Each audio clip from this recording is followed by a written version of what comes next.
Regional Head of Policy for the Manasa region of ACCA. So we'll just like to start off. We're extremely excited today being here, myself and the Head of Member Affairs, Harun Ahmed Jan, who has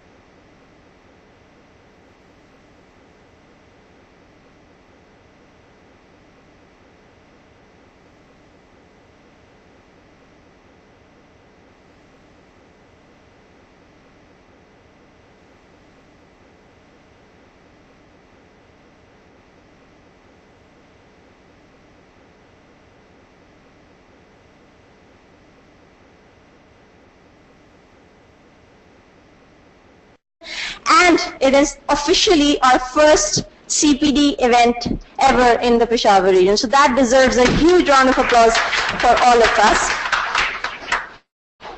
What we have also started doing is that very recently, roughly about a month back, again, some crazy people who work at ACCA in the background were just wondering, कि यार कुछ different करना चाहिए, थोड़ी सी advancement लेके आनी चाहिए. So we came up with this crazy idea that we are going to now start off.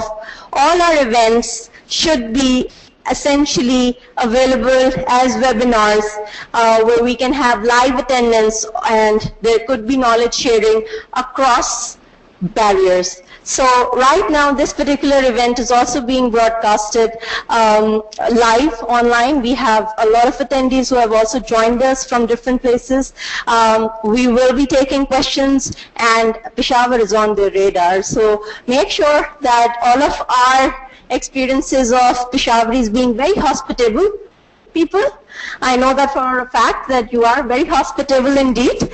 We also take back that same message to the ones who are also joining us online. With that, since we are going to discuss a lot about the smart finance function and digital Darwinism, there are a couple of hashtags for people who are very tech savvy. So we are going to also broadcast this event on Twitter. So the hashtags are right there in front of your tables. That's ACCA Tech, hashtag smart finance, hashtag digital Darwinism. Feel free, there's an internet connection in this room. Feel free to, hashtag and tweet about whatever your learnings are from today's session. What we also want to achieve from today's session was that me and Harun Saab, we actually have quite a lot of trouble when we are supposed to profile members, and we're looking for members across Pakistan who we can actually include in a lot of our publications, in a lot of our social media promotions, in a lot of our brochures. So feel free to grab hold of us and send us your profile so that we can also have representation coming from this particular region. Every time that I happen to come to Peshawar, it has rained here. So today I was, crossing my fingers and hoping that it doesn't rain this time around and we get a longer time frame to discuss and talk to each other. There was one of the speakers that was actually supposed to fly in from Karachi, a senior member, CFO and company secretary at Tamil Microfinance. Unfortunately, only this morning he had a death in his family, so he unfortunately couldn't make it. But Arif Saab has a very fun-filled agenda for you towards the later end of the evening. But I'll start off with Harun Jan, who's going to come in and tell you about your CPD requirements. Today is also a CPD event, a similar CPD event. So he is going to tell you all about the CPD requirements that ACCA members have and where is the larger part of his work dedicated. So please join me in welcoming Harun Jan.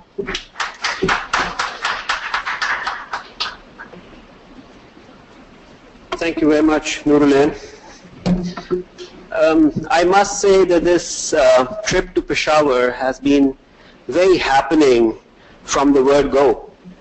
5 o'clock in the morning, I received a call from our worthy national carrier that, Mr. John, your flight has been cancelled. Good luck. I said, are you sure? Are you putting me in another flight? They said, yes, there's another flight available at 11:15. Would you want to take that? And I said, yes, of course, I'm dying to meet my members in Peshawar. This is my first time after about 7 years. They said, fine, we put you on that flight. They got to the airport. It wasn't surprising that the flight got delayed by just an hour. Right? So that was the second one. The third one was that when we finally reached here, just around the corner, there was a huge demonstration procession going on, blocking our way. You can't go to Pearl Continental, you'll have to stay here. and then we had to go take a long detour to get here. But I can tell you, there's a lot of commitment and dedication and a desire to be with you today that brought us here. I must say that I'm extremely excited to be within my members based in Peshawar. I've been in constant contact with a lot of members. A lot of members do write to me, talk to me. Emma here spoke with me. There was a young gentleman, sir, I'm sorry, I've forgotten, Khalilullah Saab, yes? Is that your name? I'm sorry, you missed the name. Khwaja Saab, Khwaja Lateef Saab. He's very active on our social media, and he in fact took all the trouble to go to Lahore to attend the annual member network meeting. So thank you very much, sir. I'm just going to take a little bit of your time and tell you about the Member Affairs Department and what do we do, what kind of services will you get from this department, and then a little bit about CPD and what is this CPD requirement. So, gentlemen, almost about a year back we decided that the number of members in Pakistan has reached a stage where we need to have a dedicated department to serve the needs of our members. So with this philosophy and idea, this department came into me. The first three priorities that we set for our department was, number one, employment and employability for our members, top of the priority. And by the way, there's a difference between employment and employability. Well, employment means signposting you, showing you where the jobs are. And you've probably started receiving my reports on a weekly basis, a finance job insight. So that was one step, not just, that's not all, that was just the first step to talk about employment support. But employability is a little different. All that you need to go and get a job is employability. Those soft skills, those resume writing skills, etc., etc. So we're working on both these dimensions. Number two was enough CPD opportunities. And we realized that our members need a diverse portfolio of a CPD calendar, and therefore there need to be enough opportunities for them to continue their grooming and their development.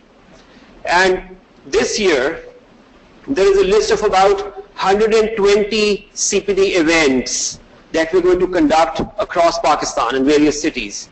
And these CPD events are going to be very, very diverse in nature. They're going to be very, very technical, taxation related, IFRS related, accounting standard related trainings. But at the same time, they're going to be IT related trainings. They're going to be Oracle related trainings, project management, etc. Then soft skills. Then the developments in the accounting profession. So all these are going to be available to you as CPD events spread all over the year. Like Noodle said, most of these events are also going to be broadcasted live, just like we are doing now. Okay? So if the event is not happening in Peshawar, it doesn't mean that you don't have an opportunity. It still means that you can sit in your offices, at your homes, at your workplaces, and attend these sessions. And you get the same credit as a member who's attending this session face-to-face. Okay? So for example, there are about 83 people who signed up for this particular session online. They're also going to get 2 hours or 2 units of CPD as a result of this session. Same as you guys. And number three, gentlemen, the third priority was some affinity arrangements with various renowned brands. So what we've done so far is that we had a deal with the Royal Palm Golf and Country Club, which is based in Lahore, and they gave a 50% discount to ACCA members if they were to get the membership of that club. But then we thought this would be for Lahore alone. Why not, go beyond Lahore and see what we can do? So we spoke with, let's say, MCB Bank. And MCB Bank says, look, we can give you offers on 4 different products. We can give you a special offer on car financing. We said, fantastic.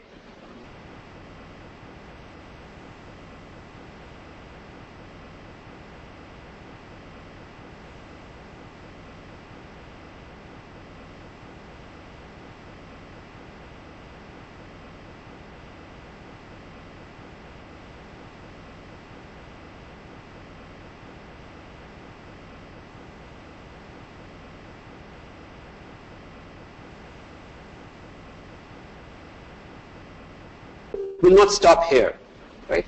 We will continue to provide such services also to our members. But remember one thing, these 3 services have been mentioned to you in order of priority.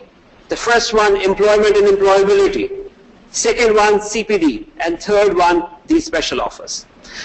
Let me not take too much of your time. I'll very quickly go through a quick presentation and remind you of what CPD requirements are. Right? I hope most of you people have submitted your CPD returns. Yes? And do you find any difficulty in understanding the way returns are to be submitted? No? Is it easy? But there are certain myths around CPDs and we're just going to correct them. Nurulain, can we have the session live back on? Okay. All right. Continuing professional development. Why is it important? It is important because as professional accountants, you are in a way responsible and answerable to the public expectations. Right? And to be able to meet those expectations, you need to have your professional development or your knowledge level up to a mark. Right? For that, professional development is an essential. Employer focus on development. Employers would not want to hire people who have antiquated knowledge, right? So they want their employees to have up-to-date knowledge of things. Therefore, CPD is important. Increasing regulation. You must have noticed that even within Pakistan, compliance issues or regulation issues are on the rise. Accountants are being burdened with reports, one way or the other, reporting to this, reporting to one regulator, reporting to another regulator. So that is going to probably continue. And therefore, there is increasing emphasis on CPD. And of course, there are personal benefits. Now, ACCA doesn't do its CPD requirements in isolation. What ACCA did was that it went around the world, spoke to members, what are your CPD requirements? Then it spoke to employers also. What do you think our members should have in order to be effective professional accountants? And this year alone, ACCA has decided that probably 1 survey in a year is not enough. There will be 3 surveys on CPDs every year to get more insight from you of what your CPD requirements are. Of course, we have a huge spread across the world. And the CPD requirements could vary from one country to the other. So it's important that members have their say in the CPD policy of ACCA. So I'll encourage you to participate in these surveys and have your say. There is another important survey that I keep mentioning to people, and that is the member satisfaction survey. Right? Please do make sure that you participate in that survey because ACCA gets a lot of insight through these surveys. And it's important that members who want to say something, they say something through those surveys. Ladies and gentlemen, there are 4 routes to CPD, as you might know. The unit route for part-time and semi-retired individuals, the approved employer route, and other IFAC body route. Okay. Now you may just be aware of the first one, which is the unit route. You have to complete 40 units of CPD every year, 21 verifiable, 19 non-verifiable. The difference is you have to give an evidence of verifiable CPD in the form of a certificate, in the form of meeting minutes, etc. But non-verifiable could be reading an article out of the newspaper. But there there are other CPD routes also, as this suggests. And those are, for example, the approved employer route. So if you're working for a CPD approved employer, all you have to do at the end of the year is mention to ACCA that you are working for such and such employer, which is CPD approved. And you don't have to give any further details of what CPD events you attended. And that's because ACCA would have sorted that out with that employer. Now, if you're working at an organization where the employer invests in your professional development, it's time that you contact us and we talk to your organization and make them an ACCA CPD approved employer. Okay?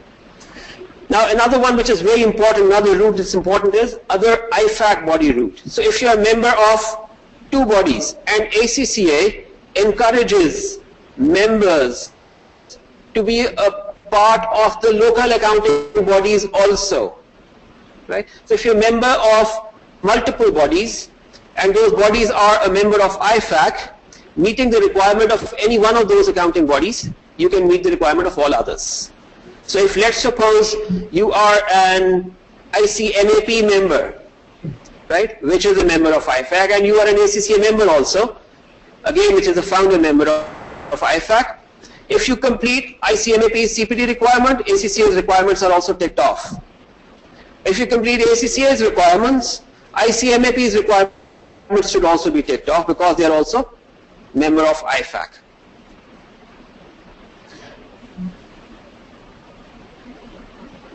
Which is what I've just explained. Only a member of ACCA, very simple. Follow one of those 4 routes. If you're a member of another body also, and following their CPD, right, ACCA's CPD requirements are met. A member of 2 bodies was following ACCA's CPD, the requirements of the other CPD, other accounting body will also be met. Now, for any CPD event, you have to ask yourself these 3 questions. The first one, is this learning activity relevant to your role? If it is, if the answer to this is yes, it is CPD. Can you explain how you will apply the learning in the workplace? If it is, the answer to this is yes, again, this is a CPD activity for you. And third is there evidence available that learning took place? If yes, then it is verifiable CPD. Okay?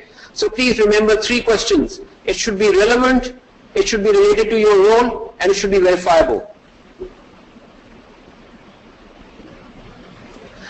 Now, this is one myth, and that is we don't get enough CPD opportunities. ACCA's CPD policy is very different and flexible.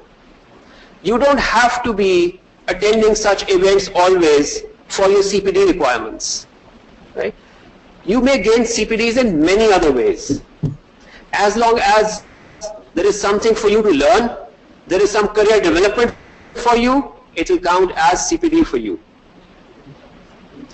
So, for example, you are in your office and your office arranges a session for you, okay, on let's suppose a business planning meeting. Would you believe that even that is verifiable CPD for you? If there is an ACCA trainee working under your supervision, right, you take time out of your work to mentor that trainee, even that is verifiable CPD for you. You're starting a new role in your organization. I started a new role 8 months back. I was given an induction. I was given a training. That training, that induction is CPD for you, verifiable CPD. So within your office, while doing your work, there are many opportunities through which you can gain CPDs. If you read the Accounting and Business magazine, how many of you get the AB magazine? A few people? Do you know that there are articles in there with some questions? Have you ever explored those?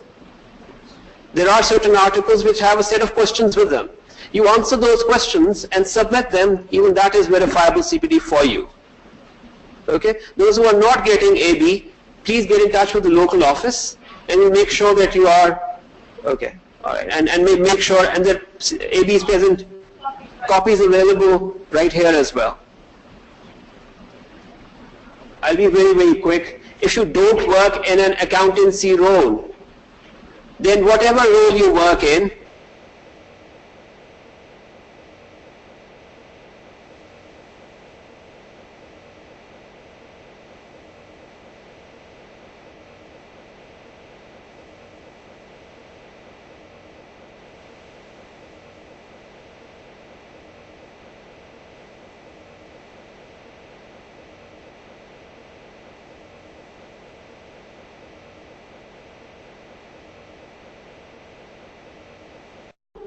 or you are a leader in a new role, or you're involved in a new project, all the learning that you do counts as CPD. Now, have all of you seen this page?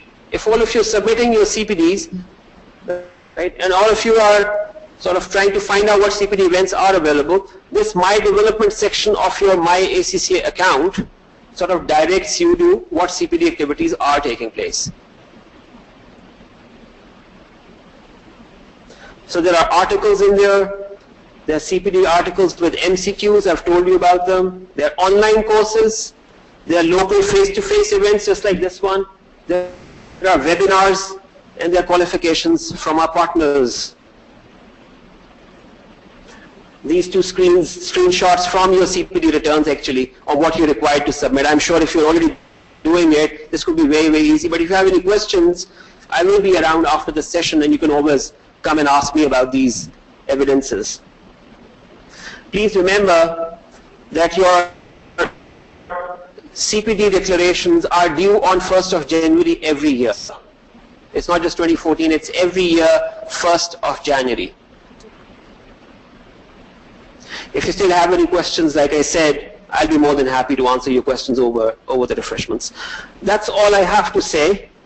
And I'll now hand it back to Nurulain, who will introduce the topic and call RF. Thank you all very much. Thank you very much.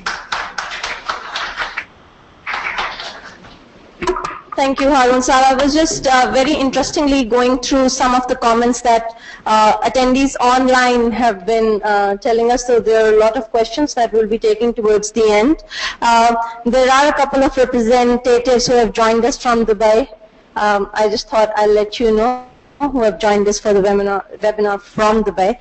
So that's very interesting. The topic for today is actually a part of our larger research and insight themes that's classified under the smart finance function.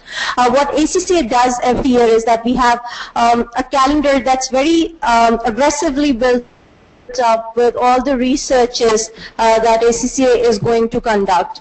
Every year there are around 30 odd researches that come out on different topics which are related to risk, taxation, the smart finance function, topics that are even on the wider reporting framework like sustainability, environment, public sector, etc.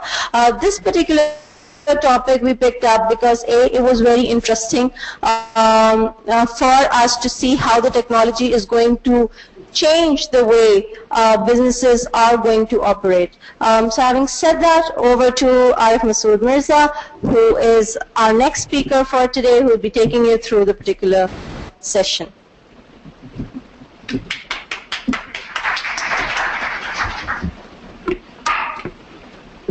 Bismillah ar-Rahman ar-Rahim. Assalamu alaikum to all the ACCA members here today, and a very good evening. Also welcome to all the non-members as well. If those are here from ICAP or ICMA or MBAs, you're more than welcome. Now, my topic for this evening is called Digital Darwinism. So I chose that picture.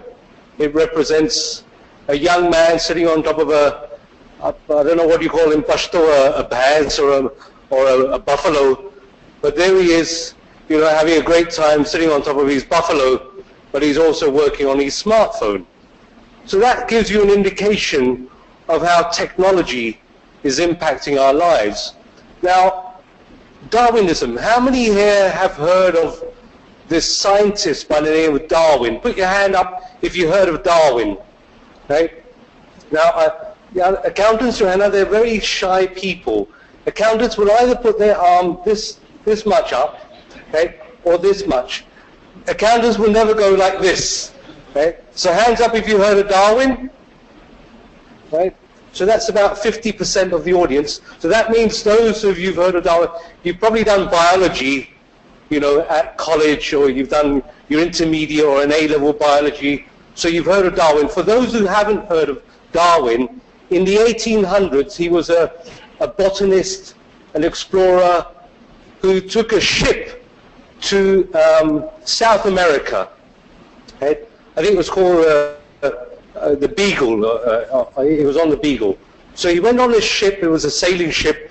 And after many months, he arrived on a group of islands off the coast of South America, off the coast of Ecuador, I think it was. Right? And there he discovered new species of birds. He discovered new species of tortoise. He discovered new species of lizards, iguana. Right? And why were they new? He started asking himself, why is this tortoise that I've discovered on the Galapagos Islands like 10 times larger than the tortoise on the mainland? Right? Why is this bird that I've discovered on this volcanic island in the Galapagos, why is the bird using a twig to catch a worm when on the island, when on the mainland the bird doesn't use a stick? Right? Why is the iguana, the lizard, on this island eating seaweed when the lizards on the mainland are not eating?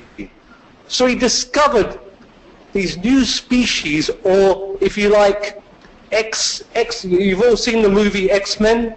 Hands up if you've seen the movie X-Men? Right? That's almost 90%. So the X-Men are mutations, yes?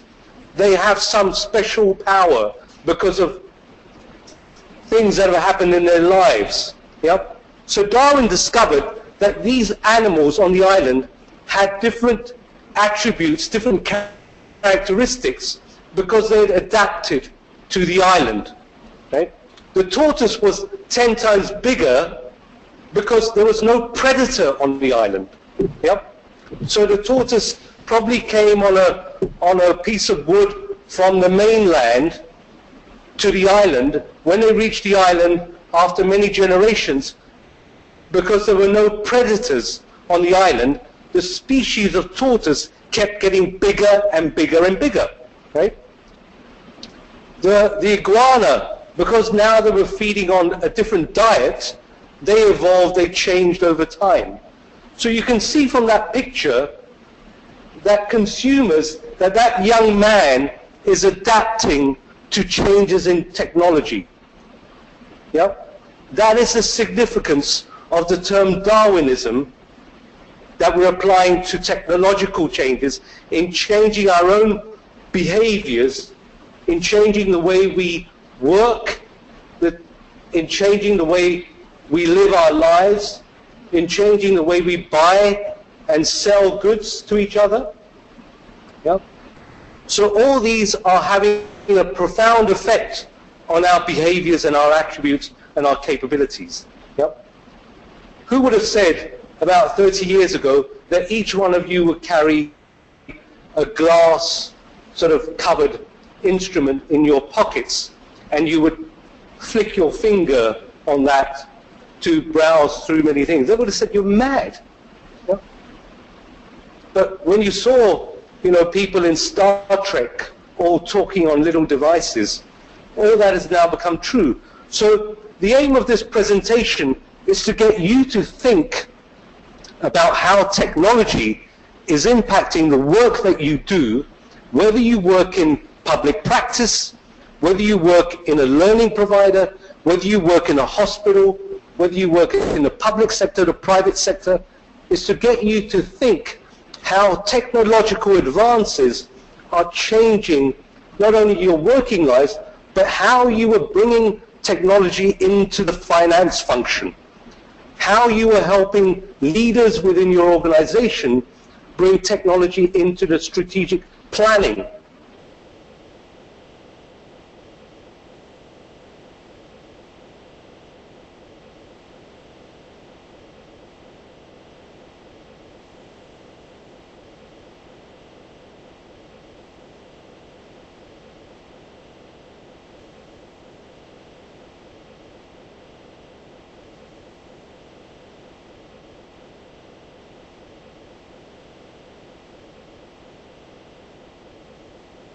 Work we do. We record money transactions, we make payments, we make journal entries, we post to the nominal ledger, but that is orthodox. A lot of that is automated. We have machines to do that now. Yeah? So what are you now supposed to be spending your time on? Surely you should be talking to the other people within your organizations. Surely you be talking to the marketing function. Surely you should be talking to the treasury function. Surely you should be talking to general management, the sales team, trying to understand what are they doing, and then trying to partner with them so that finance can actually add value to the overall business that you're operating in. And I will get you to think around that later on. And I'll also try and share our own technological experiences at ACCA, because I think in the last 18 years there have been huge transformations. Yeah? We know for a fact that examinations are becoming online, so in the future there will be no paper-based exams in the future. Yeah? You will all be doing online exams, certainly you not as members, but the new batch of students in the future will certainly be doing online exams. Yeah? There will be competition issues. A lot of the learning partners here will face competition from learning partners across the globe. Today, you can register for an online course in Harvard. If you can register for a free online course in Harvard University, why would you want to go to any other university? So they say technology is pervasive in your lives, so it's entering our lives, and it's going to take control of a lot of the things we do. So today is all about getting you to think as well, and I want to keep it interactive so that you can ask me questions and we can begin to answer some of those ourselves as well. So I'm going to take you gradually. It's a long presentation, and because Noor said earlier on, Kabir is not with us today because of, unfortunately, he suffered a loss in his family. So my presentation will be extra long. Yep. So instead of 14 slides, I will now be presenting 37 slides. Yep. So have a drink of water, relax, be ready to ask me lots of questions.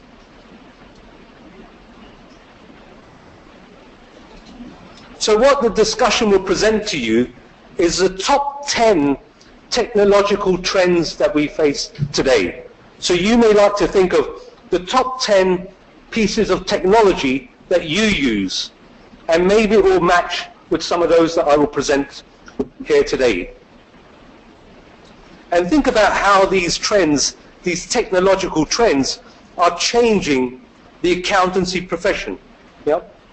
When I was starting off in accountancy, the brand new thing at that time were calculators, which we all take for granted now, but back in 1983, calculators were brand new. Yep. So they just come onto the market. You could buy a scientific calculator, you could buy solar-powered calculators, yep. You could buy logarithmic calculators. So they were very new at that time. We had no computers. Yep. So when I started off in 83, there were no computers. Then along came Lotus 123. Who's heard of Lotus 123? Yep. Some of you are probably as old as I am. Right? Right? Lotus 123 was the first spreadsheet before Microsoft Excel. Right? Anybody remember how you call the menu up? Slash. Yeah. Haroon's also decided to reveal his age. It's saying backslash. So you press backslash and then the menu appeared. And it was a regular sort of spreadsheet. And that was, you know, it was mind-boggling. We couldn't believe it because we used to do cash books and ledgers, which we had to cast down columns and columns of numbers, add them down, add them across, and check the balances. It was known as cross-casting. Yep. And if you got it wrong, there was some error in the ledger, in the cash book. But, you know, Lotus did away with all of that. You could then do cross-casting and ledgers within a few minutes. Yep. So that was the first sort of technological advance for accountants in those days. Before that, they used to have an accounting machine. I don't know whether they still have it in Peshawar. It was like a typewriter, so you'd enter the numbers, and there was this huge lever that you had to pull. And I tell you, there were exams in London in the 1970s of maybe 1,000 people in Alexander Hall. Each table used to have this huge machine on it for accountants. Yep. So that was, you know, just in the 70s. So there have been huge technological advances. So why should we think about technology? So there's no doubt that it's part of our lives. There's no doubt that it's penetrating, you know, and it's pervasive. So every walk of society we go in, we see technology. And we can see it in the banking industry especially, right? A lot of you probably have online bank accounts. You can go in, check your accounts, you can transfer money, etc. So it's banking industry is extremely now technologically advanced.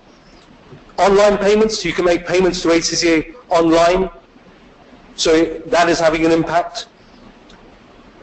OLX, everybody's heard of OLX.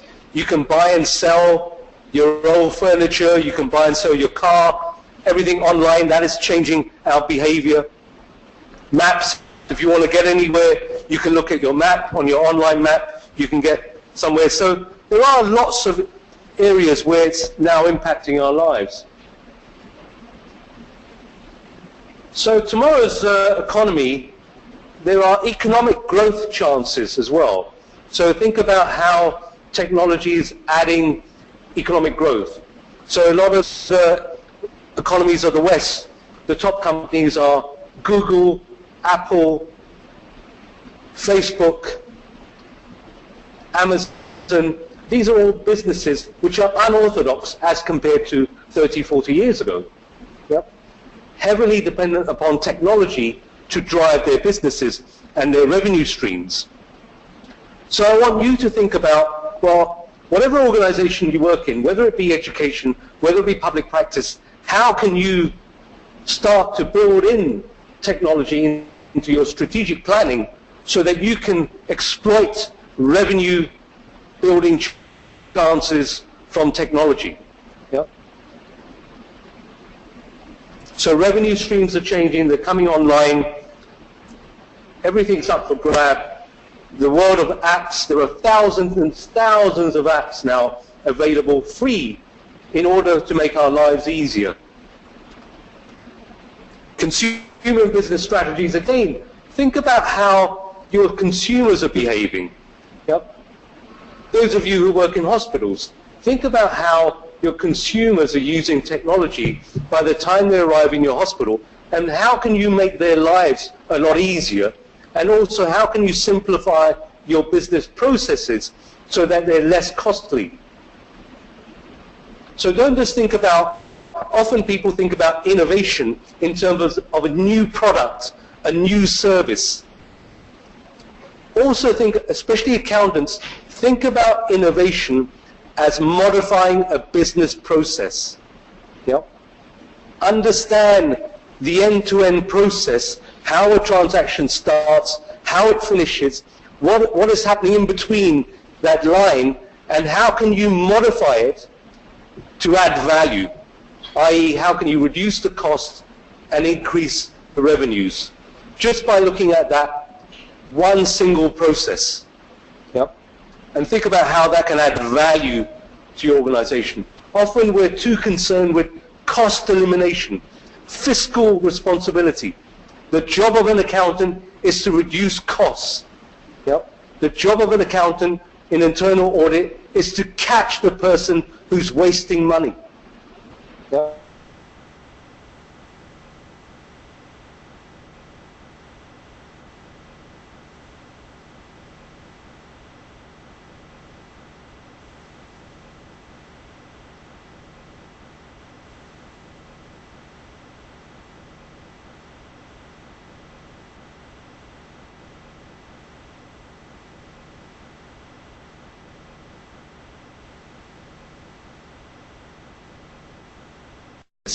Have you heard of this expression, deep dive? It's often used nowadays. A deep dive often means that you need to sit down with a group of individuals to look at a particular process and go right down into the heart of it. Yep. Spend several meetings thinking about what the process is and how it can be modified. You can't do it on your own.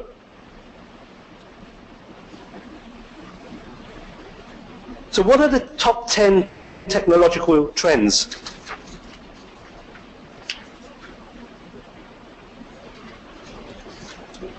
This particular graph tells us about, it's called a Gartner hype cycle. So along the, let me see if I can get this pointer. Yeah. So along the horizontal line is time. Yep. So that's time, so it could be 2000 right up to 2015. Yep. And this is expectations. So the y-axis or the vertical line is expectations. Yep.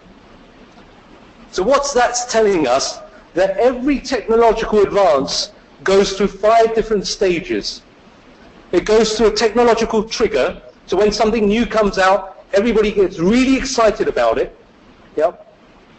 And everybody thinks it's going to be fantastic and it's going to change your lives forever. And it goes up this expectations curve.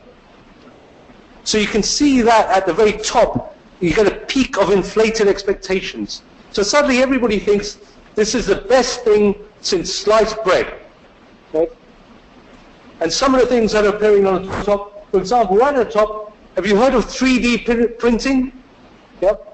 आजकल बड़ा internet पे आ रहा है, TV पे आ रहा है, in 3D printing, you can print out 3-dimensional things.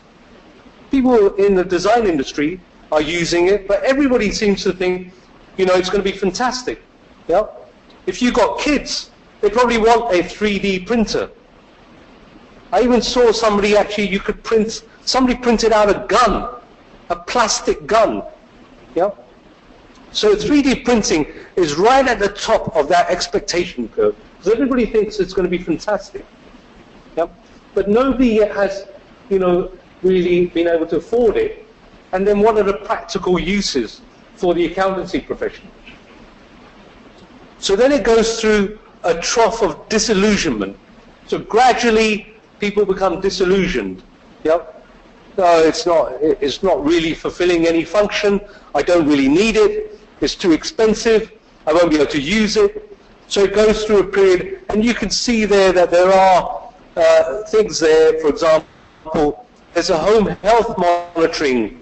So those of you in the health industry, there's something called an app, which is a home health monitoring thing, which again, you know, people are disillusioned with now.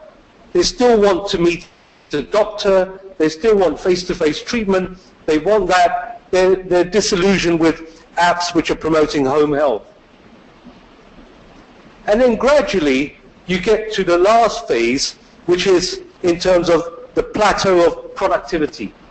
So here, the technological advances are now cheaper, yep, they're more practical, and they make a difference in people's everyday lives, or they make a difference in people's business lives. And you can see there, you've got things like speech recognition. So programs like speech recognition are transforming industry. a lot of the speech recognition is being used by transcriptionists. It's also being used in hospitals. It's also being used in accounting firms. So you can, it just recognizes your voice. It does away with the whole concept of transcription.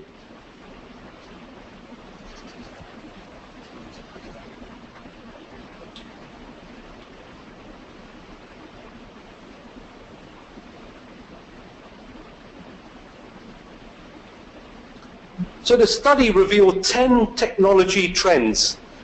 Okay? The number one, as you would expect, is mobile technology, yeah, which is universal now. Billions and billions of individuals now using mobile technology. Pakistan last year got onto 3G. Yeah. The expectations are that, you know, the economy will quickly evolve and get onto faster broadband speeds and 4G and 5G. But mobile is the number one. Then there's big data, okay? And I will talk about big data later on. I think the single most important topic for accountants is big data.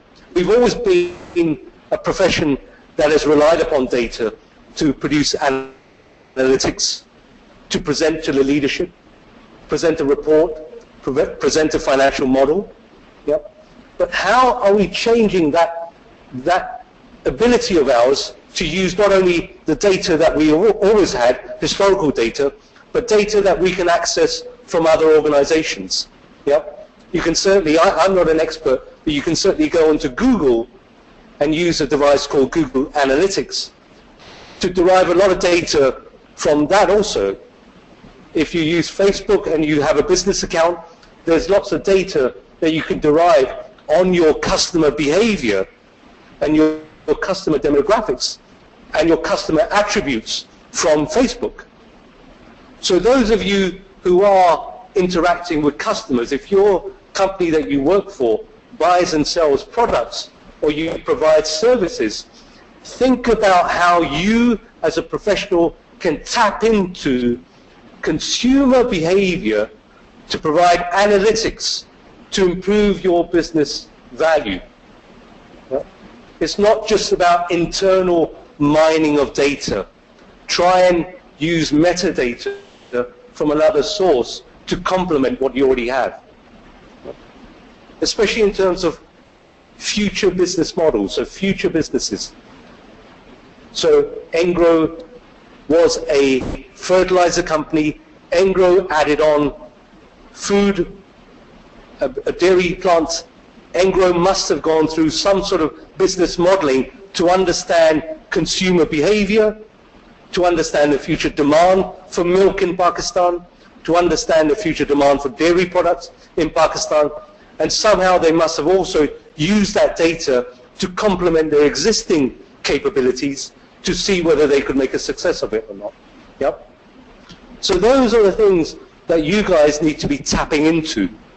Okay? So start thinking more creatively out of the box. Because remember that you as accountants, like I said at the beginning, please stop with the transactional sort of attributes that we have. Start thinking in terms of leadership. Start thinking in terms of how you can grow the organization in which you're in today. Yep. That's very important. If that's the only takeaway from this evening, fantastic. Anybody have a question at this stage? Because I want to keep it interactive. I want you to, be involved in this whole presentation. I promise I won't do 37 slides. I will shorten it down. So there's big data, artificial intelligence, robotics. So we know that, a lot of the car industry, for example, heavily relies upon robotics. Harun and I were talking earlier on that now surgery is also relying upon robotics. Yeah? You can have a surgeon sitting in California who can provide nanosurgery on patients sitting in Pakistan through the World Wide Web, through the internet. A lot of the operations now in Europe, especially prostate cancer surgery, is done through robotics. The surgeon does not even stand in the same operating table as the patient. The surgeon is outside controlling joysticks. and performing the surgery. So there's a lot of robotics coming into it. And I think accountants, maybe accountants in the future, if automation is coming in to change your lives, if a lot of the data entry, the data processing is going to be done by machines, then think about what we are going to do as a profession. You know, we would have to think about value adding.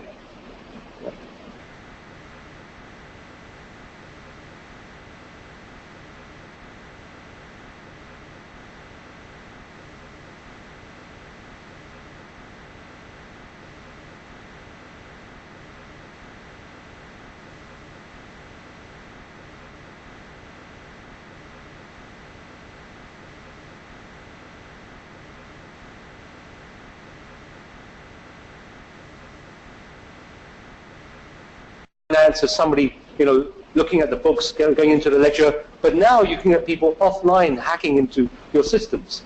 So you as custodians of the assets, custodians of all the ledgers, the computerized ledgers, have to think around risk and cyber security of your accounting systems. Yep.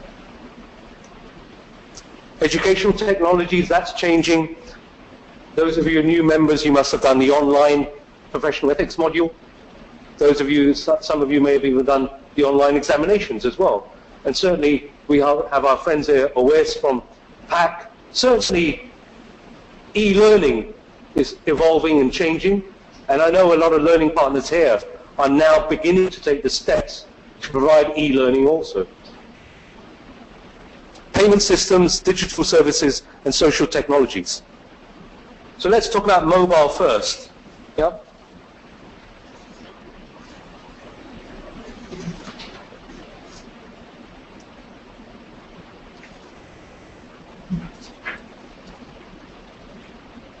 So, you know, it's basically mobile technology is all about now providing us with greater speed of processing, our ability to access lots of data on our, whether we're using tablets or whether we're using mobile devices. We can work more remotely from our clients. I don't have to be at a client, you know, I don't have to be in the office to do my client's work. I can be at home, I can be somewhere else. I can even be at my client's place of work and start beginning to do some of the work that I normally, in the old days, used to do purely in the office. Yeah. At ACCA, we do a lot of work on conference calls and also across different offices having group meetings. Again, whether we're traveling, we're able to do that online and using our devices. So you need to start thinking around, well, if I'm using my mobile purely for email services, right, and I imagine 100% of you are using your devices for workplace email services. Put your hand up if you use your mobile device for workplace email services. Yep. Right. Okay, that's surprising. That's probably less than half. The other half are now asleep. You know, so you know we do use email for us, and we use a lot of other things. So, for example, how many of you actually use your mobile devices to synchronize your meetings with your colleagues? Yeah. So how many of you are synchronizing your calendars? Yeah. So that's great, because that's a really important way of communications across the organization. Yeah. That's the best way to communicate across the organization, and you can attach files and things, and you can ensure that everybody turns up to a meeting, whether they're there face-to-face or whether they're there online.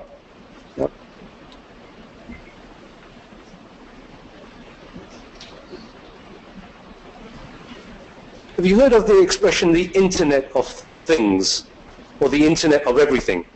Yeah. This is a terminology that I came across during, when I was reading this.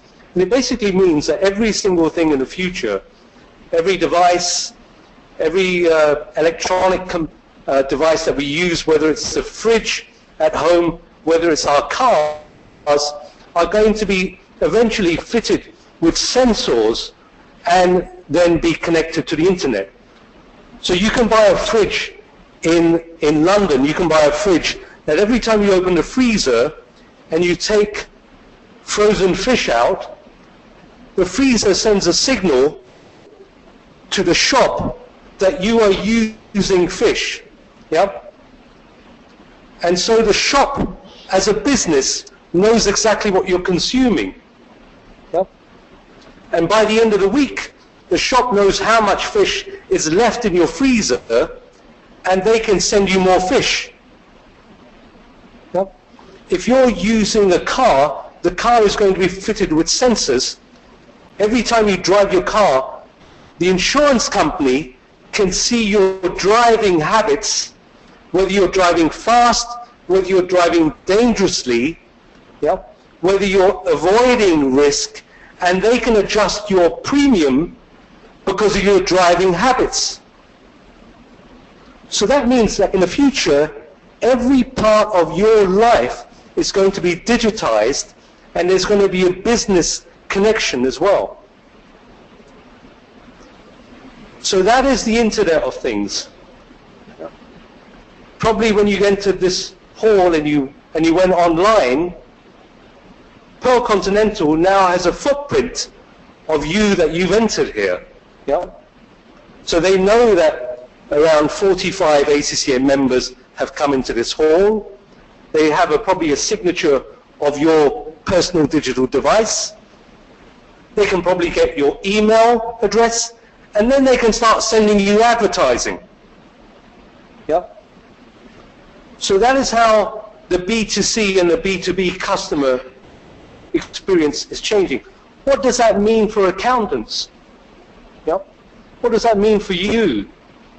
Whether you're running a college, a public practice, a hospital, or working in, in energy sector, what does that mean to you, and why do you care? Yeah?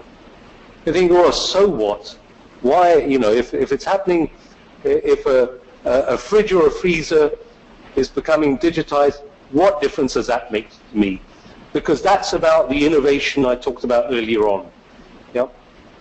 Because you can only add value and you can only grow as a professional if your organizations are growing, if your organizations are pushing out the frontiers of their own businesses.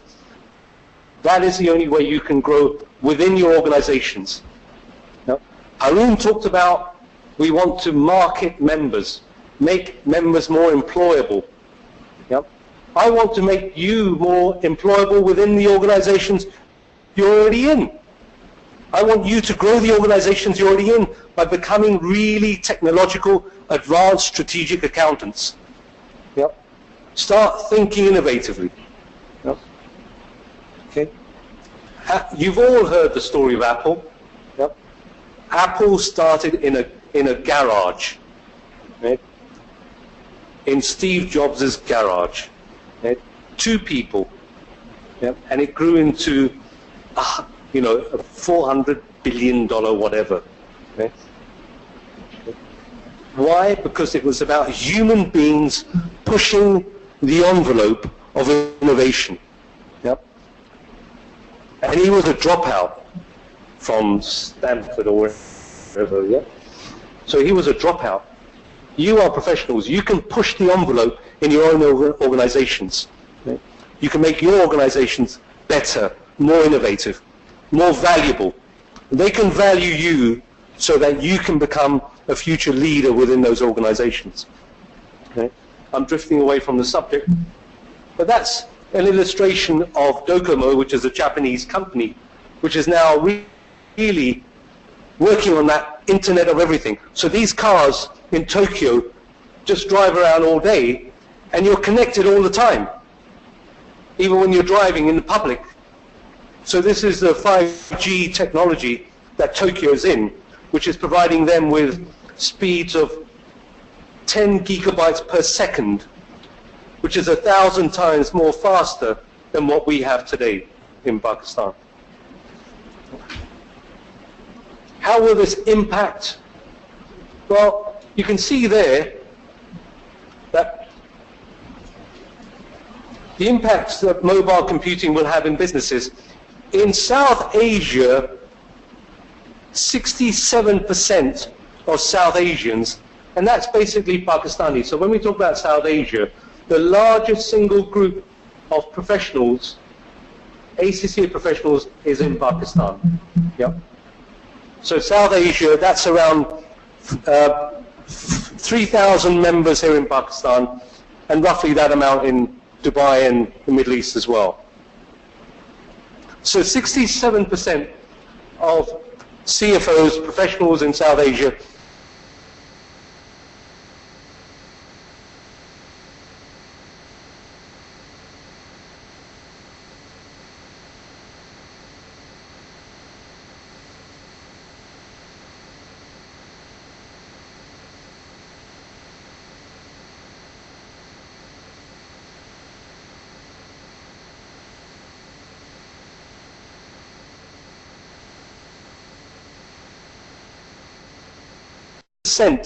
believe that mobile computing will have a big impact on their futures.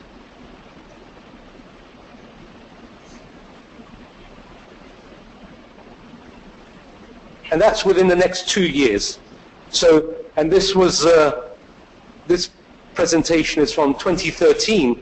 So by 2015, by the end of this year, they were saying that 78% thought that within 2 years, mobile technology will have a huge impact. And lo and behold, Pakistan went on to 3G last year.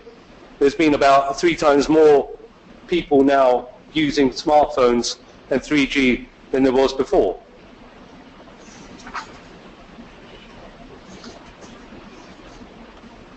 What's important for us as a community? What is important for accountants as a community? So it's one, to identify and educate businesses on the costs and risks linked with mobile-driven trends, such as bring your own device. So a lot of businesses around the world are now talking to their staff to bring your own device. Yep. So companies can save on the hardware. They don't have to give you a BlackBerry. They don't have to give you a laptop. In the West now, they're saying to their staff, bring your own device. You want to use an Apple 5? Bring your Apple 5. Yep. You want to use your Samsung? Bring your Samsung to the workplace. Yep. You want to use an iPad? Bring it to the workplace. Yep. So there's a huge potential saving that businesses can make because their staff, as consumers of technology, already have their device. Yep. So why carry two? Why carry a business phone and a private phone when your private phone can do all your business work? Yep. A lot of accountants will say, well, it's a risk, isn't there? It's the risk of using your personal device because you're accessing sensitive data. Yep. But don't forget, earlier on we mentioned cloud. A lot of the applications and the software are now on cloud. You can't download them onto your device. You can access them. Yep. You can save to them. You can interact, and you can modify all the data, but you can't extract anything out. You can use your own device. So think about how your businesses, not today, but in your strategic planning. So next time aapne strategic meeting karenge, you can say, well, I'd like to talk about bring your own device. And your chief executive will say, what are you talking about, bring your own device? And then you can talk about the savings, the potential in savings. Yeah. So bring your own device, bring your own anything. So if you see the abbreviations, BYOD, that stands for bring your own device. Yeah. So it's a very common term being used now. Or if you use BYOX, that stands for bring your own anything. Create and enforce appropriate cost data process controls. Identify the services and processes that work best on the move. So what can you do on the move, and what can you do at the workplace? Yep. So think about what you can do in terms of that. I tell you, I read a recent study that now, ever since the invention of smartphones, how many extra years do you think we're working as a result of that? So if our working lives from the age of 25 to the age of 55, yep, that's 30 years, right? Add on another 10 years, 40 years. So say our working lives were 40 years before the invention of smartphones. Yep. How many extra years do you think you're now working with smartphones and personal digital devices? How many of you answer your phone at home, official calls? How many of you read your work emails at home? How many of you reply to your work emails at home?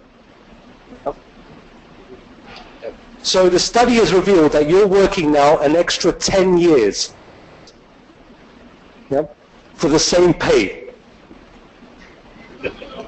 Yeah? So you're working an extra 10 years for the same salary. Yeah?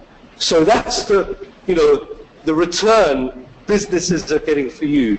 Every time I use my BlackBerry at home, yeah, when I'm watching television, I'm not getting paid for that. My salary is based upon what I signed with ACCA 18 years ago. 18 years ago, I didn't have this. I worked 9 to 5, and that was it. When I went home, I put my feet up, right? I started watching, a Pakistani drama.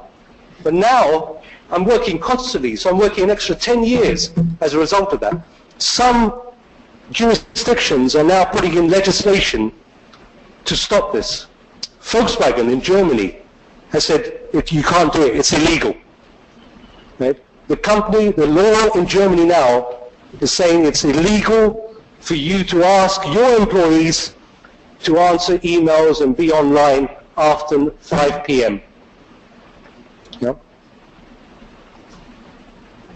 So what? That's Germany, they're advanced, whatever. But think about this. Yep. These are things for you to think about and begin to explore. So those are the imperatives for the profession. Right? I'm conscious of Maghrib. Anybody wants to pray, don't let me stop you. I will continue, right? Unless somebody really feels that I ought to stop, but I will continue. Right. Big data, I've already mentioned this. Big data is about the Internet of everything.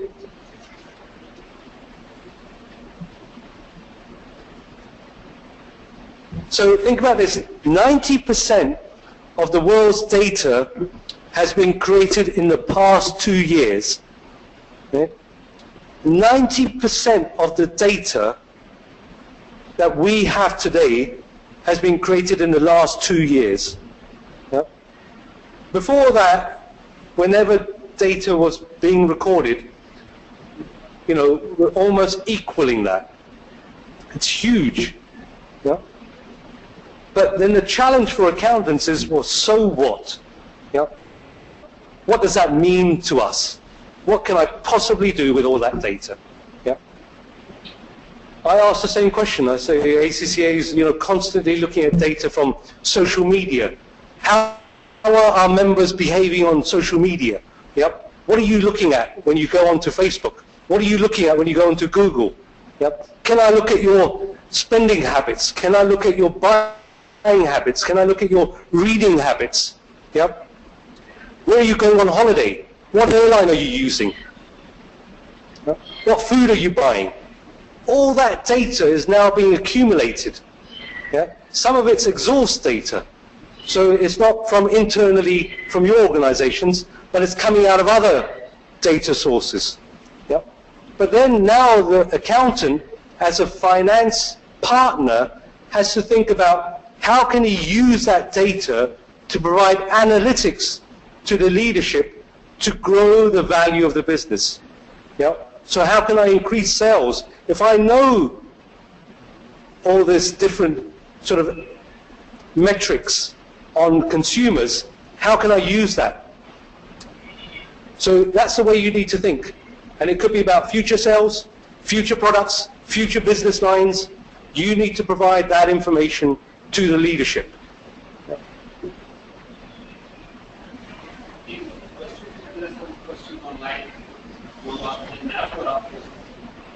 Who would like me to take a break to answer questions? Yep. Put your hands up if you want me to take a break. I'll put my hand up as well. Good. So let's take a 15-minute break. I can answer questions online. Right? Those of you who want to go and say your prayers, you can, and we'll come back here at another 20 minutes then. Yes? Is that okay, Hassan? Okay.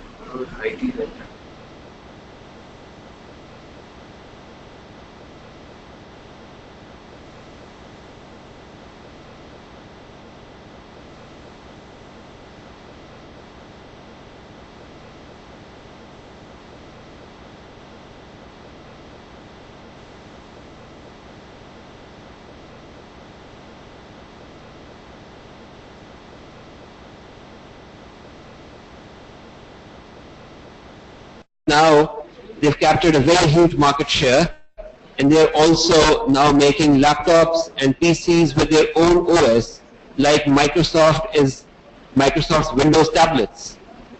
So whether any auditing and ERP applications will be made in these non-Windows OS devices?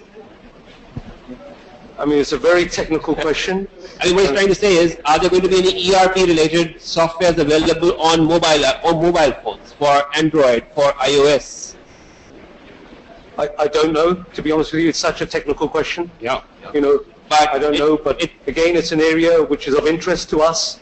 Okay. Yeah? Okay. So you know, the important thing is that as a community of professional accountants, we should know where that can be sourced. Okay. Yep. All right. And we will make an attempt to find that information so that we can share it with. So the answer is yes. I mean, probably there's nothing impossible in the world of technology. So this is bound to happen. Like I said in the earlier slide, if I went back to slide number. Sorry. Just a second. Just a second.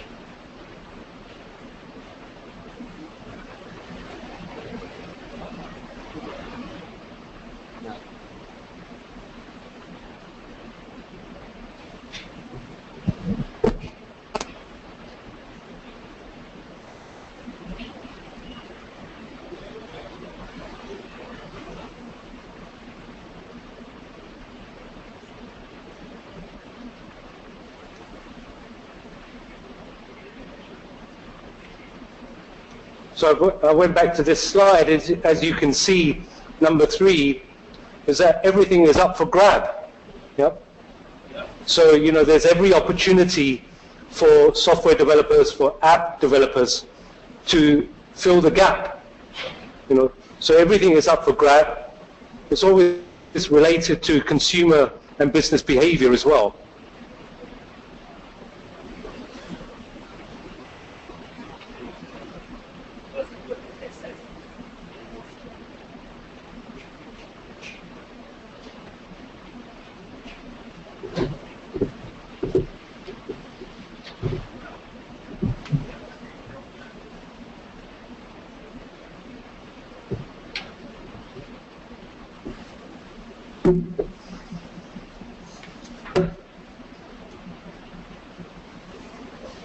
There's a question by Muhammad Naeem. And the question is, how can we effectively use this technology as professional accountants? But like I said, there were 10 technological trends. Yep. It's not necessarily that the profession or the business that this member works in is going to be impacted by that. So the member, whichever business they're operating in, they need to understand which technological trend is going to most impact their business. So if they're working in selling goods and services to consumers, i.e. customers and not businesses, then they need to be aware of customer behavior.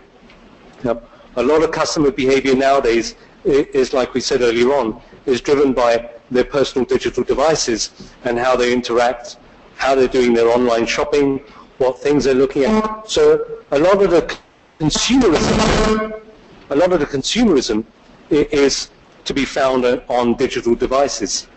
So that's where accountants can play a role in that they need to look at the metadata of consumers and consumer behavior, and then try to link that with the internal data they have on product price, on product attributes, on margins, and see how they can best get their return by looking at the analytics of connecting consumer behavior with orthodox finance functional data.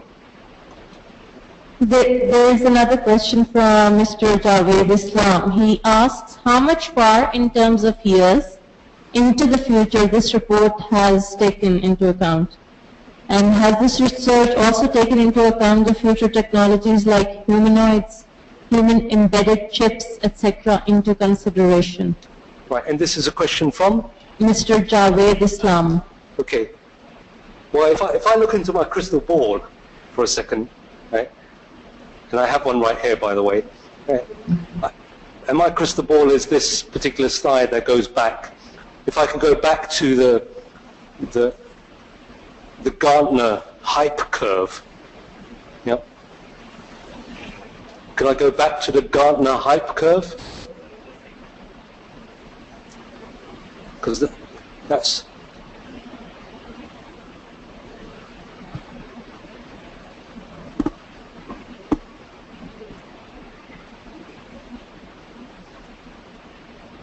so that's my crystal ball, that Gartner hype curve. Okay? And if we look at what this individual was asking about, was really, robots and that sort of thing, and you look at it over here, and you try and find, into mobile robots, yeah? Volumetric and holographic displays, which is human augmentation, humanoids and stuff. Yeah. So that's really here at the start of the technology trigger. Whereas some people may have expectations here for other things, but really it's at the very start of the technology trigger. We have to really wait for these things here, these sort of revolutionary, science fiction-like things to reach over here, which is the slope of enlightenment and the plateau of productivity. Yep. Over here we've got the things that we've, very familiar with at the moment. So I hope that answers his question. There's some comments also. All right. Javed Islam also says that yes, the answer to the Android system is partially yes, since every web-based ERP can be accessed on Android, Linux, Ubuntu, etc. Amir Afzal Jasani says the answer to the question is that the ERPs are now web-based. The hosting is on clouds, so we should be seeing an ERP on mobiles pretty soon. Well, that's for great, the next 3 to 5 years. Yeah, because Mr. Jasani is working in this area, so that's great. That's how I want members to be able to share knowledge across the forum like this, so those working in technology can immediately say to the rest of us, well, this is where we're at today. Yeah. Okay. There are some CPD related questions, but those we could take afterwards. Okay. I think that's all for now. Yes, these are the questions for now. Okay.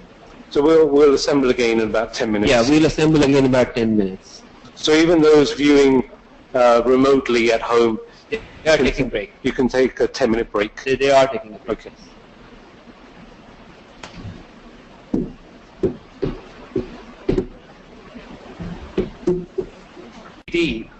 Always try and identify where you are today, yep, and the knowledge and skills you have today.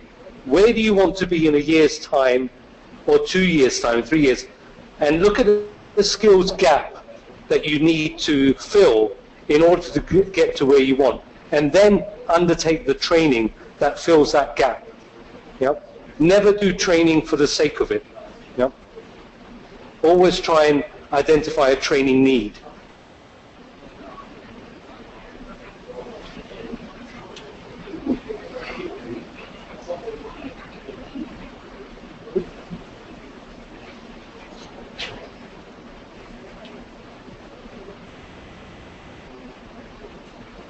Can you give me back the control?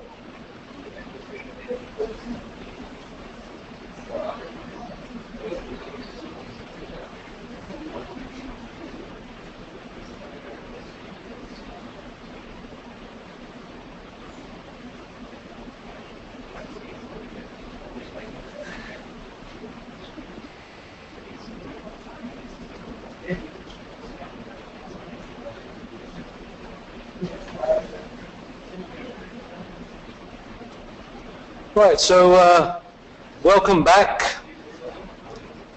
So I'm just what I'm gonna do very quickly now is go through the remainder slides. I'm also gonna miss out a lot of slides because I'm told that we're now approaching dinner time, but we don't have dinner, we have IT.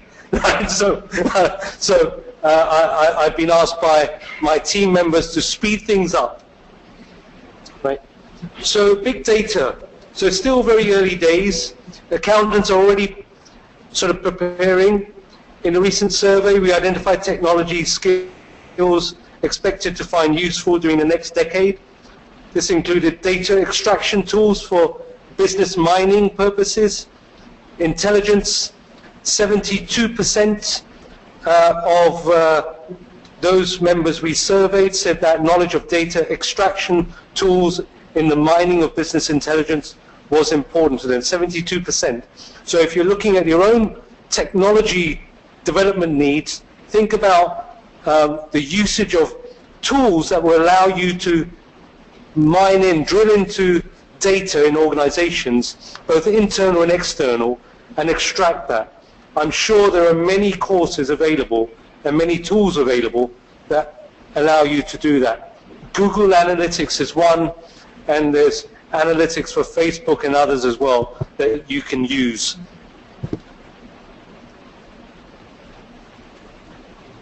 There's other research that indicates 80% of enterprises in the developed world are already investing at least some part of their budget in big data, and the role of big data is expected to increase over the next 5 years.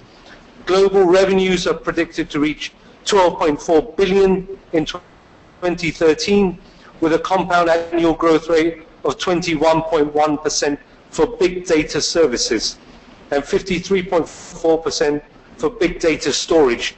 Now, in terms of revenue streams, those of you in public practice and even those of you in learning providers, think about how you can diversify your current businesses to provide that analytical expertise to other businesses.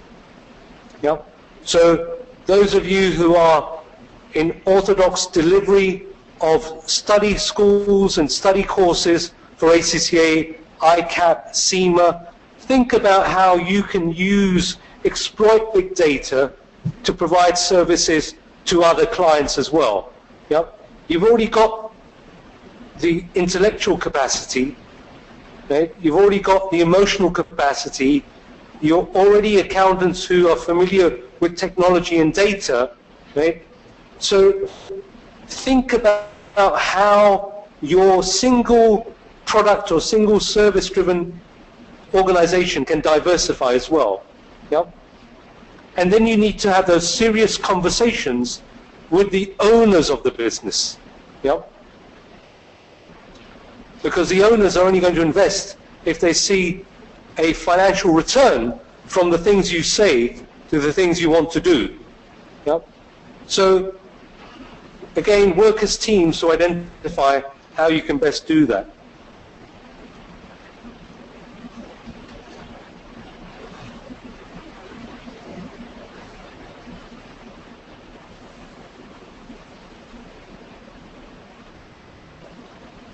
So there will be many challenges for the profession.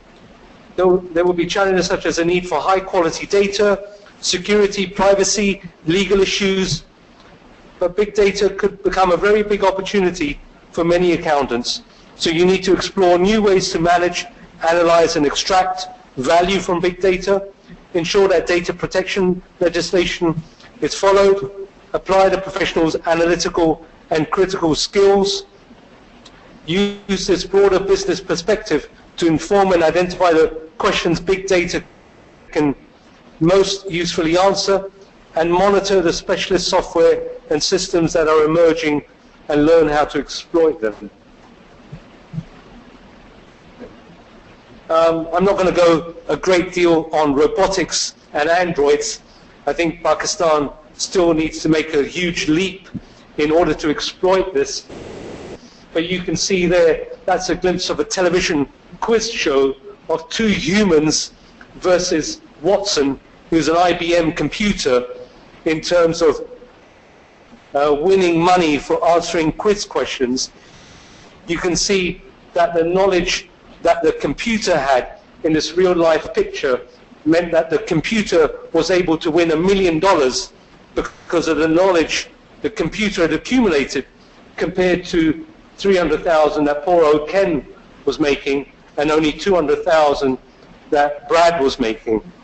So again, machines are going to become more intellectual, machines are going to become more intuitive, and they're going to start doing a lot of our routine tasks for us, and perhaps make our lives easier, which means, like I said before, we have to look at other things. We have to look at value addition, we have to look at partnering, we have to work across functions and not only remain within the finance function.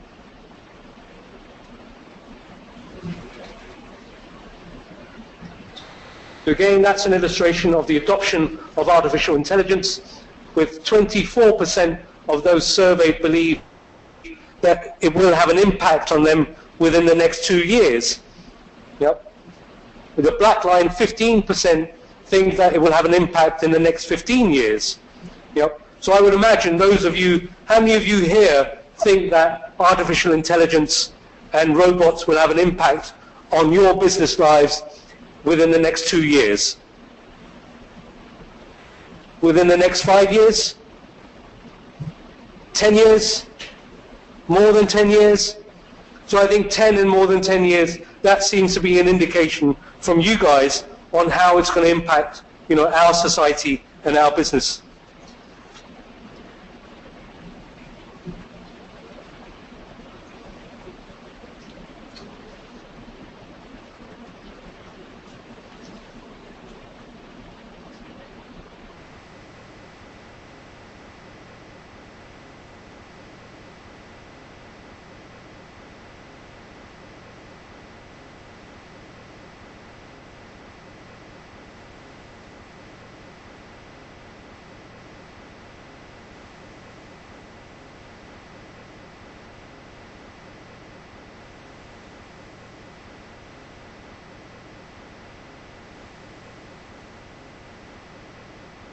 Of a Google search to see, well, what is cybersecurity in Pakistan, what are the cybersecurity laws.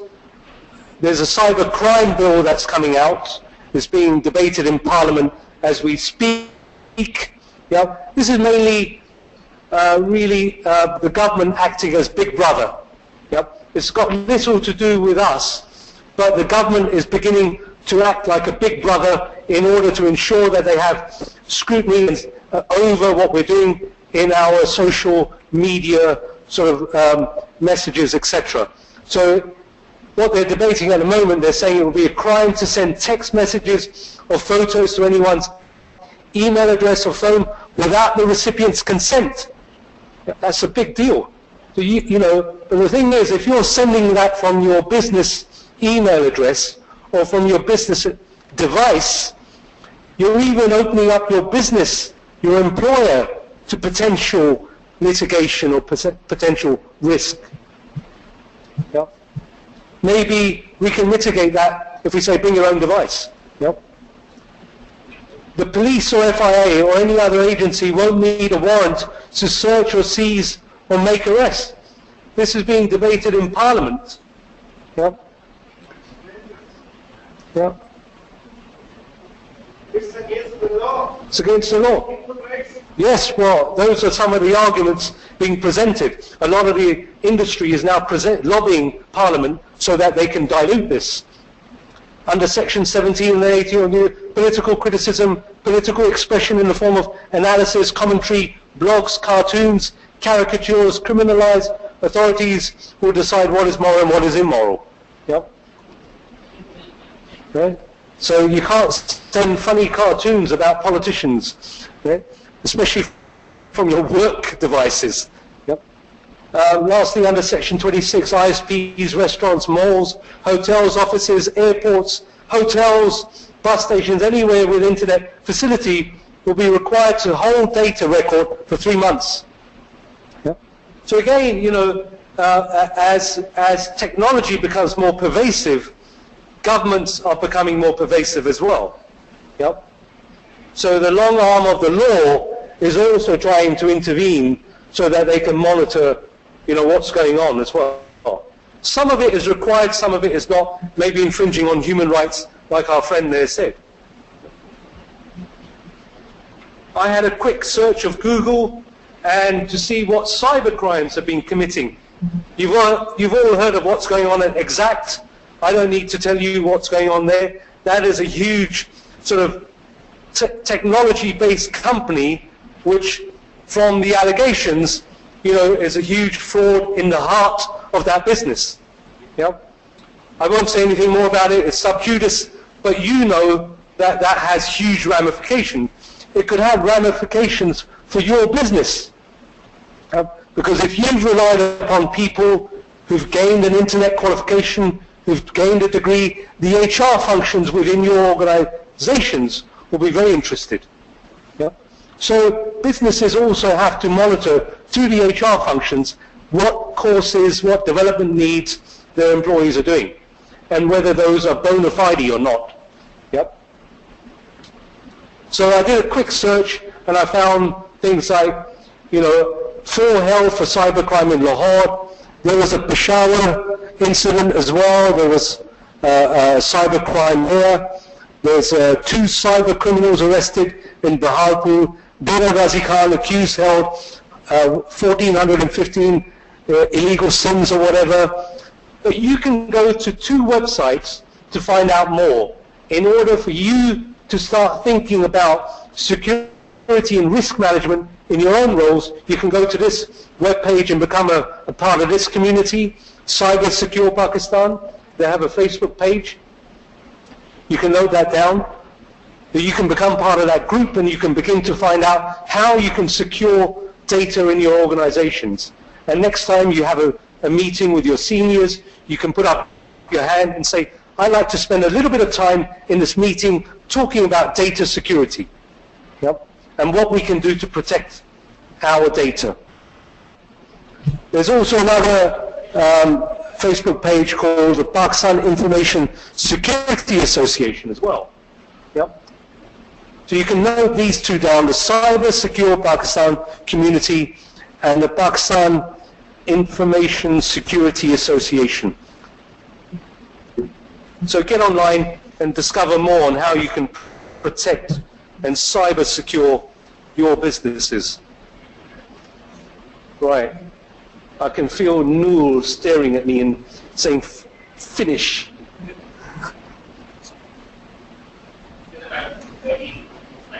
Okay. I know, but I'm going to flip through.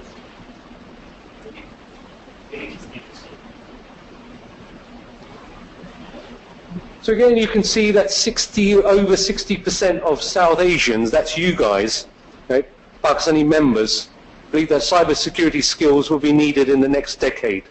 Yep. And certainly for us, in terms of the very ease with which hackers can access, you know, a lot of data, this is really an important area. So the imperatives, what's going to be your priority is going to be the growing threat is recognized.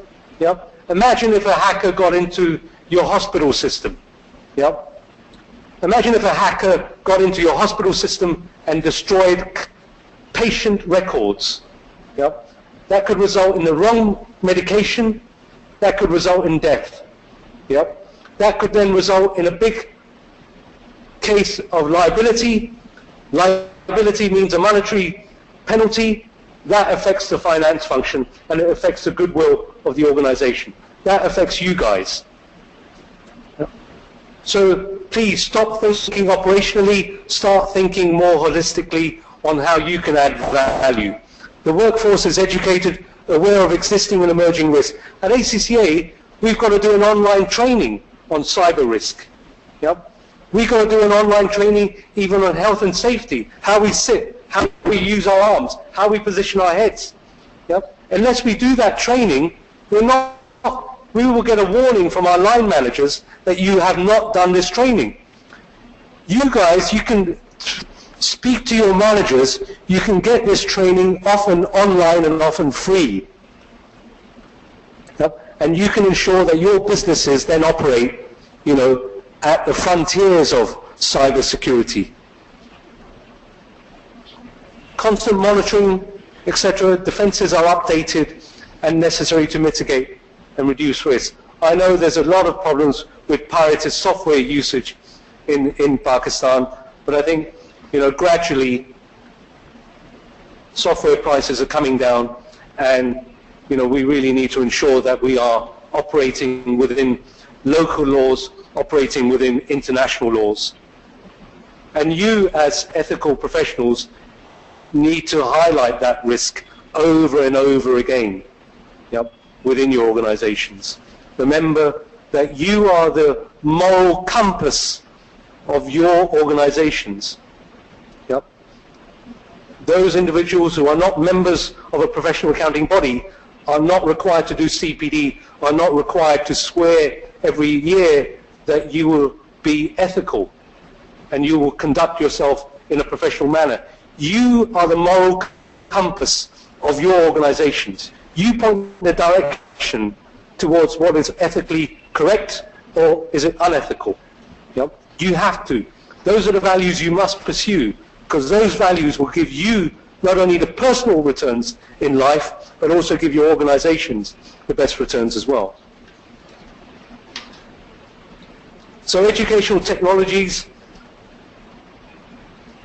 so that's very much 63% believe that online educational technologies will impact them in the next 2 years. Have you heard of ACCA X? ACCA X is a new online delivery mechanism for ACCA students.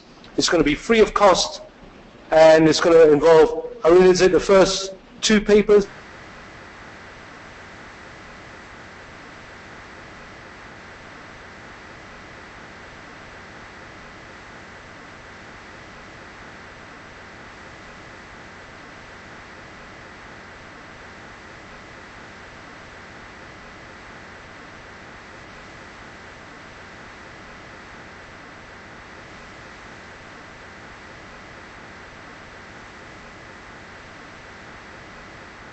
One of the finest tutors in the world.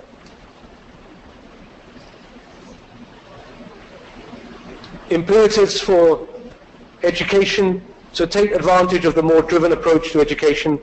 Identify the areas of accountancy most likely to be de-skilled by technology. Respond to the growing focus on access to information. Apply new technologies to support knowledge transfer within the profession. Identify and respond to the challenges and the opportunities created by broader access to education and the profession. And for me, that's about 190 million people that we have in this country, and a GDP growth rate of about 3%, a hidden economy of over 3%, an undocumented economy of over 3%, which isn't even taxed. So think about the potential that if you grow more accountants, so if learning partners can scale up their work, bring more people into professional accountancy, and that can have an impact on documenting the undocumented economy. So there's a huge shortage of trained professionals who can then play a role in documenting the economy and growing the GDP. I won't go through this. This is about virtual reality. I think still very cutting edge for Pakistan, at least still in that high expectations area of the hype cycle. Digital service, I think you've all heard of Amazon, you've all heard of OLX, you've all heard of these online delivery mechanisms that are now transforming our spending and consumer behavior, and that is, really need to think in terms of future, the next 5 years for you in Peshawar, the next 5 years for us in Pakistan, the next 10 years, how is that going to transform the businesses that we work in? Yeah? And that's what you need to bring to the table. Yeah? When you talk as a group, the team in your organizations, how are you going to push the envelope so that your businesses do continue to innovate?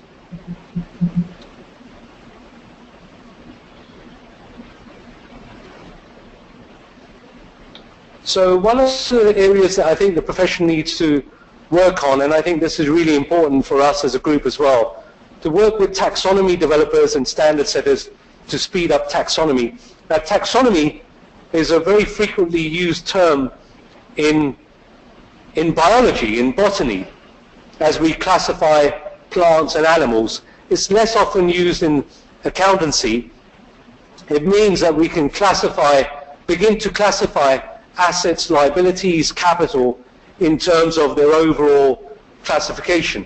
So you know that a cat is a mammal, yep. But then in terms of accounting taxonomy, we know that a photocopier is a fixed asset, yep. Cash is a current asset.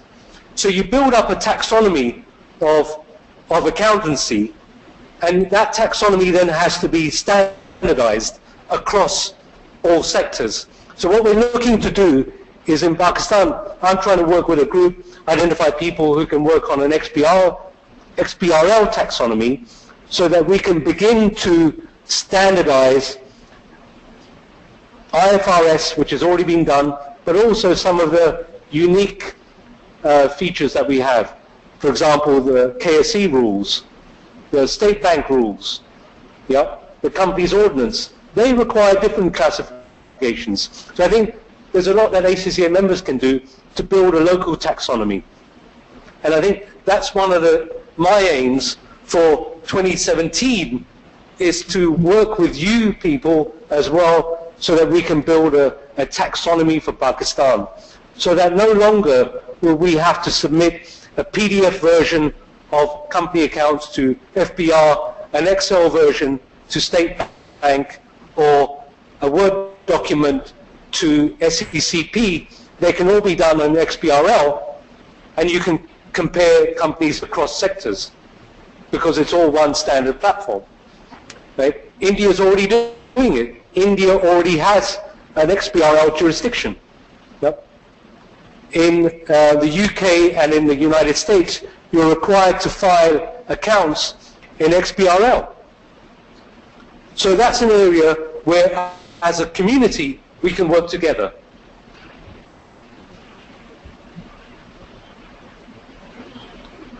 So I'm just going to end off now. We're going to the imperatives of social technology.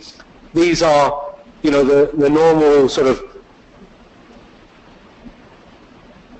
Twitter, Facebook things that we use. Can you act as an agent of change? So my presentation today, will that help you in acting as an agent of change within your own organizations? Some of you say, well, so what? Some of you say, well, look, I'm inspired to actually work with groups. I'm inspired to reach out to my seniors. I'm inspired to actually put my hand up and say, I want to bring this onto the agenda. So every time an agenda is set for a particular meeting, bring technology onto that agenda. Yep.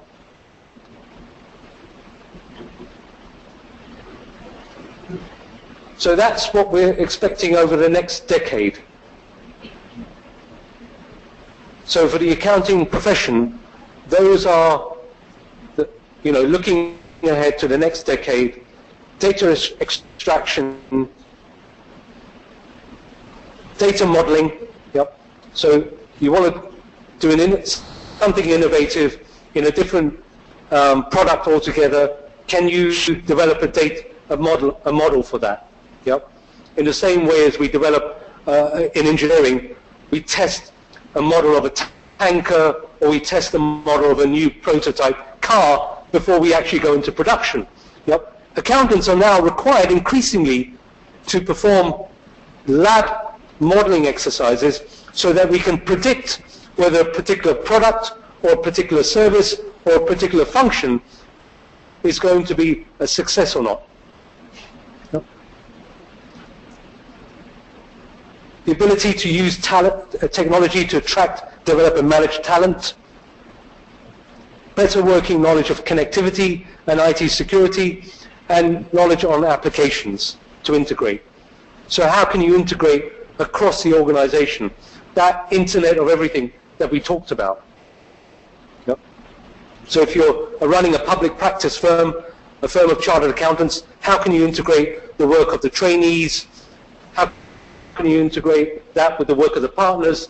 How can you integrate that with the work of the office managers, the work with the technology staff, the work with clients? How can you integrate all of that? Yep. So I'll stop there for questions. I will take one or two questions because we're running late. But please do put your hand up if you want to ask any question, whether it's about particularly this topic or whether it's about you as an individual working in Peshawar, working in KPK, anything that you would like to bring onto our radar so that we can bring some technology development courses for you. Maybe you may be fed up of Excel and worksheets. Perhaps you would like to say to us, well, you've talked about this, now show us how. Yeah? So maybe XBRL, if I could do a demonstration of how the taxonomy, the XBRL works. Yeah? Because you can get software, Oracle software, that already does that. Yeah? But there's still a gap in terms of Pakistani laws. Okay? So any questions, please, for me, for Haroon, for my two colleagues from Peshawar. I haven't introduced them, let them stand up. Asad, Mahmood and Shahid Khan, right? They look after the Peshawar office. So a great couple of young guys doing a lot of work. They put all this together. So if you want to ask a question, they'll come around with a mic and we can begin as a group to answer some of these questions. Okay.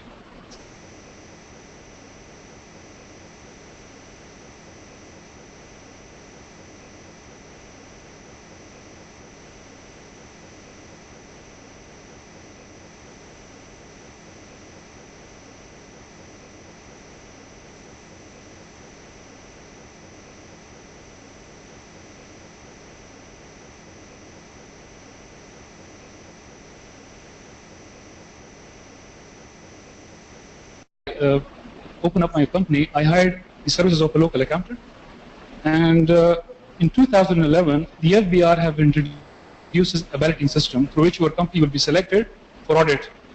Later on I come to know that whatever he is filing to the FBR is wrong. So I said enough is enough and I'm going to do it by myself. So now I'm doing all the taxation related services by myself. Will that be counted as a CPD?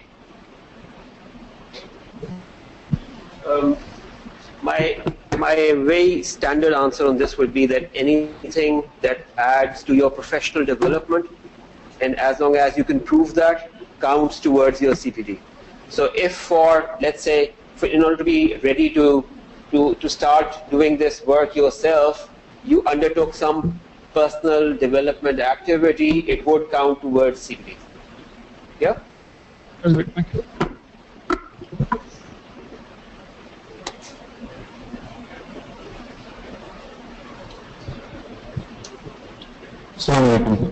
Perhaps if you could introduce yourself so that we all know.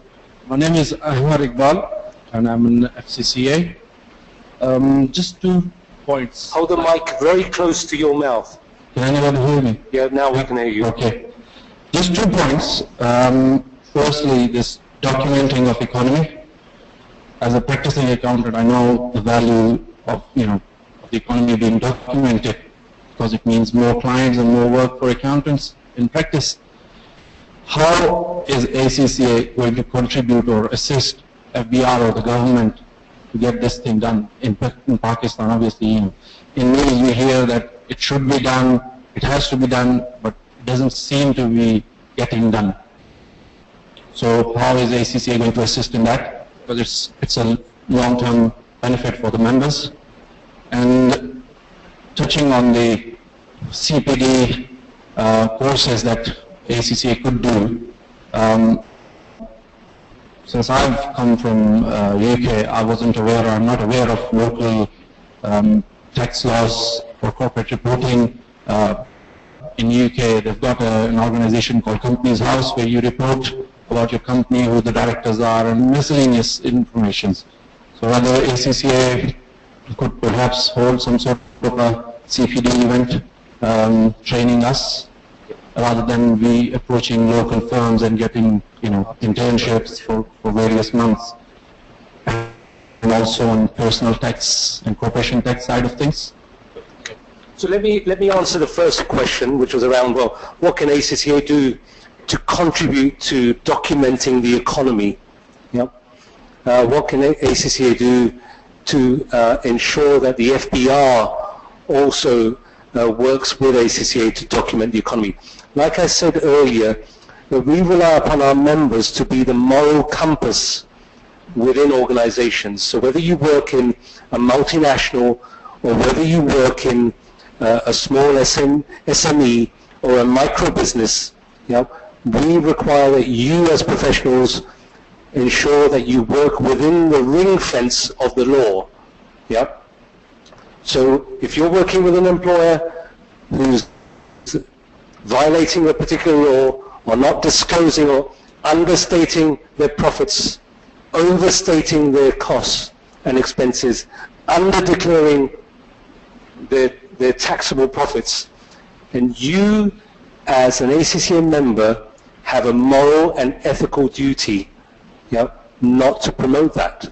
You have to stick your hand up and say what you're doing is against the law. And I advise you seriously, if you advise the leadership of the company you're working with, I advise you seriously not to indulge in these practices. If they turn around and say, you're just an accountant, you're not the decision maker, what do you do? What do you do? Well, if I was in your position, I could either blow the whistle, I could tell the authorities, or once I've discharged my moral duty and said, as an ACCA member, I'm obliged to tell you that what you're doing is immoral and unprofessional, I could resign. Find another job. Because the only reason that you're going to be paid a premium compared to somebody who's not bound by bylaws is if you remain ethical. The minute you lose that, you lose your premium. If you have a degree, I've got nothing against MBAs, I've got nothing against masters, but they are individuals who are not bound by bylaws. You, unfortunately or fortunately, are bound by bylaws. I will tell you the story of a mercenary, a British mercenary by the name of Mad Harry. You can Google his name. His name was Mad Harry. He was a mercenary, a chartered accountant who was involved in the civil war in Angola. He was arrested whilst he was a mercenary fighting in Africa. He spent 8 years in prison. When they released him from prison, the BBC sent a reporter to interview him just as he was being released from an African prison. So this chartered accountant, well-known chartered, he just gets released from an African prison, you can imagine. और वो बाहर निकला और BBC reporter Mike लेके उसके पास गया. He said, Mr. Harry, what is the one thing you regret after spending 8 years in prison? And Mr. Harry said, the one thing I regret is that when I went into prison, they took away my qualification. Yep. That he lost his membership of ICAW because he had indulged in illegal act, because he said, I'd worked so hard for those exams when I was a trainee. I couldn't imagine losing the letters after my name. Yeah. So that's a real life story. Aap Google kare, Mad Harry, Chartered Accountant, and you will find and read that story. I'll let Haroon answer the CPD one. About CPD, Ahmed, you're very right. There is this challenge about local taxation and local law with most of our members. And therefore, you know, we've planned our calendar in a way that this time of the year is mainly around taxation. So we will begin with post-budget events, and straight after that, there'll be trainings on income tax and sales tax. We'll try to hold them in all cities, but wherever possible, we'll use technology. Okay. Similarly, just after this, we'll move towards corporate secretarial practices also. Right, so that is a part of the plan. Yeah. But we will not hold sessions on local practices like mukmaka and other things like that. All right, good. I'd like to end it there. We'll just like to take a couple of questions from the online attendees. Okay. There is one that Muhammad Umar has asked on the CPD. If a person is working in a textile sector and he wants to switch to an airline or any other industry which is totally different to textile, and he joins some CPD events or courses for obtaining some specific knowledge of that particular industry, which will help him in obtaining a job or helping him in the interview process in that industry. Whether that CPD event or course is allowed by ACCA? By this term allowed by ACCA, I understand that this gentleman means whether it's considered CPD.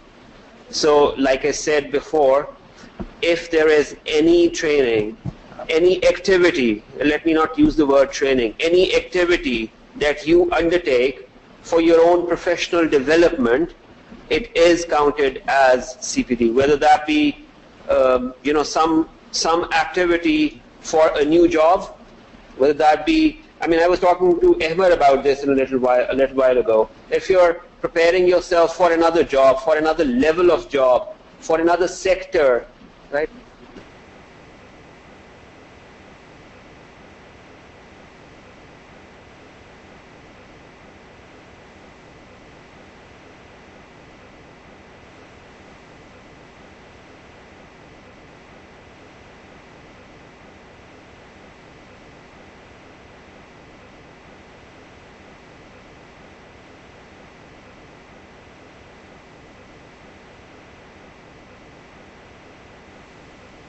As an affiliate, affiliates are not required to submit CPD.